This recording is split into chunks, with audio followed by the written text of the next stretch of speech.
जब श्री रामचंद्र जी को कुत्ते ने बताया न्याय का अनोखा तरीका। आगे बढ़ने से पहले आप सभी भक्तों से विनती ही कि इन कथाओं को संपूर्ण सुना करें। हम पूरी कोशिश करते हैं कि आप तक संपूर्ण कथा पहुंचे, और वो भी सही प्रमाणों के साथ। और अगर आपको ये अच्छी लगे तो अपने कमेंट से हमें प्रोत्साहित करें। अगर आप चैनल पर नए हैं तो इसे सब्सक्राइब करना ना भूलें। चलिए आगे बढ़ते हैं। श्री रामचंद्र जी वनवास के बाद अयोध्या लौटे तो खूब धूमधाम से उनका राजतिलक हुआ। बड़े सम्मान के साथ उन्हें अयोध्या का राजा बनाया गया। राजगद्दी पर बैठने के बाद उन्होंने लक्ष्मण जी को आदेश दिया हुआ था कि भोजन करने से पहले देखो हमारे द्वार पर कोई भूखा तो नहीं है।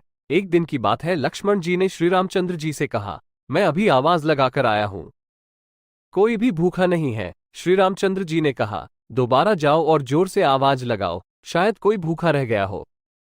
श्री रामचंद्र जी का आदेश पालन करते हुए लक्ष्मण जी दोबारा बाहर गए और उन्होंने जोर से आवाज लगाई तो कोई आदमी तो नहीं, वरन एक कुत्ते को लक्ष्मण जी ने रोते हुए देखा।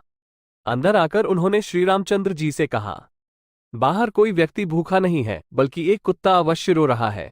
श्री रामचंद्र जी ने उस कुत्ते को अंदर बुलाया और कुत्ते से पूछा, तुम रो क्यों रहे हो?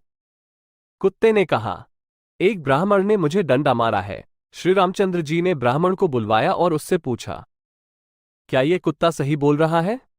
ब्राह्मण ने कहा, हाँ, यह मेरे रास्ते में सो रहा था, इसलिए मैंने इसे डंडा मारा है। ये कुत्ते जहां तहां लेट जाते हैं, इन्हें डंडे से ही मारना चाहिए।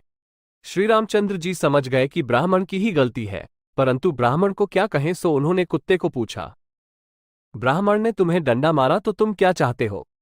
कुत्ते ने कहा, भगवान इसे मठाधीश बना दिया जाए।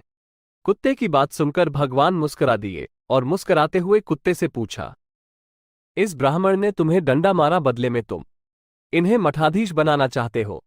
मठाधीश बनने से इनकी बहुत सेवा होगी, काफी चेले बन जाएंगे, इससे तुम्हारा क्या फायदा होगा? कुत्ता बोला, मैं भी मठाधीश था, मुझसे कुछ गलत काम हुआ, आज मैं कुत्ते की योनि में हूं और लोगों के डंडे खा रहा हूं।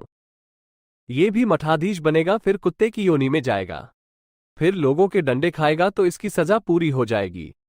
दोस्तों, आपको ये कहानी कैसी लगी? आप अपने कमेंट्स के द्वारा हमें अवश्य बताएं। ये स्टोरी पसंद आने पर लाइक और शेयर करें।